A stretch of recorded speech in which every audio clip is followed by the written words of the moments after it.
Bakit numabot ng milyon tong laruan na to? Para namang hindi nakakapaniwala. Nagbibigay ako, hindi mahirap pala to.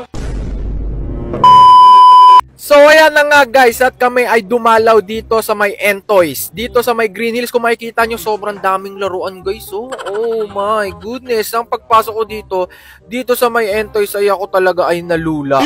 Ayan o, Entoys, okay? Dahil sa sobrang daming mamahaling laruan. Grabe, collectibles talaga to. At andito na nga si Boss Entoy at first time kong ma-meet si Boss Entoy dito at grabe, sobrang dami niyang laruan. Sobrang solid na mga laruan dito.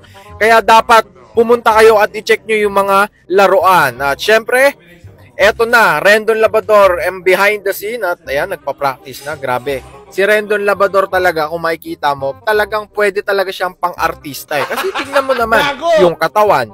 Tapos yung pag-acting niya, tingnan mo. For today's video. Yeah. Well, ako sobrang excited ko talaga kasi first time ko gagawin ito sa buong buhay. Kasi sakto magkakaroon ka na movie, di ba? Movie. So, abangan nyo yung mga movie na naman. Kasi nagtitraining na, parang, syempre, shooting. One of one to. One of one. Dito lang yan sa Entoys. O, di ba? Ayan, tingnan nyo. Tingnan nyo yung acting ni Utol, oh. Ayan. So, ayan, tatakpan na muna si Utol. Syempre, bago natin i-take yan, kailangan muna natin ng, parang rehearsal, okay? So, tinakpan na. Grabe. Kung makikita nyo talaga yung video na to, yung original video, panoorin nyo na lang kay Boss Entoy. Grabe, alupit talaga ni Rendon Labrador umacting. Akalain mo yun? Tingnan nyo mamaya. Papakita ko sa inyo. Ayan na.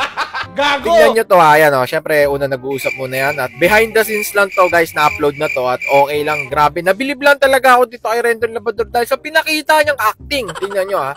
Ayan, in-unbox, in-open. Unboxing to kahit hindi box yan ha. So ayan, papakita. Ayan o, tingnan nyo. Si Utol talagang seryoso. Kung makikita nyo dito, walang cut yan. Tuloy-tuloy yan. Siguro 10 minutes nilang tinake to. At kita mo walang galawan yan guys. Nakakapagod pala din. Okay, mahirap din talaga maging artista. Pero syempre, kailangan mo gawin yan. Tsaka ito, ang mahirap dito kasi nakalutang yung kamay niya. Kung makikita nyo, ayan o. 10 minuto, nakalutang o. Tapos pinindot, tingnan nyo. Okay, ayan, no. Tingnan nyo, ilang oras na yan. Siguro nasa 6 minutes na yan, ha. Ganyan katibay si Rendon Labrador. Ayan, no. Tingnan nyo. Ayan, no. Walang galawan yan, ha. Kahit alam nyo, kahit medyo nakakatawa na yung mga sinasabi nila. Tingnan nyo, talagang acting niya iba, oh. Pinisil-pisil. Pero wala pa rin, hindi natatawa. Ganyan, kalupit. Nangihilig ako. Kung makakatingin na pala to. Ganon. Yun yung dapat mas maraming ganun pala. Puta, nagbibigay ako. Kasi mahirap pala to. Hindi mahirap pala to.